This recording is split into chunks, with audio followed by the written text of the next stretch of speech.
والله الله سبحانه وتعالى عافية يسطو سو كذا بلا يصقى الله زاري قال ليت منجولا الدنيا ጨርቅ ምንልጥላ الدنيا الله مالن የናንተ ነው ብሎ ለሰዎች የሰጠውን ያ ከዛ አብልጦ ቢሰጠንና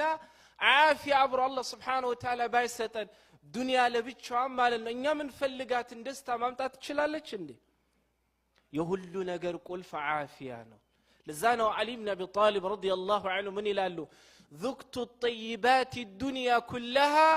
فلم اجد اطيب من العافيه በዚህ ዱንያ ውስጥ አሉ የሚባሉ ጣፋጮችን ሁላ ቀምሻለሁ ነገር ግን ከቀመስኳቸው ጣፋጮች ሁላ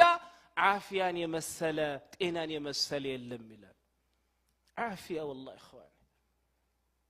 ኒክ ያስፈልግም ስራም ሲቀዘቅዝ አልহামዱሊላህ موكو سيسرام الحمد لله سيغنيم الحمد لله سيتاتام الحمد لله يمأمن باري هل مون يالبت الله سبحانه وتعالى مسكين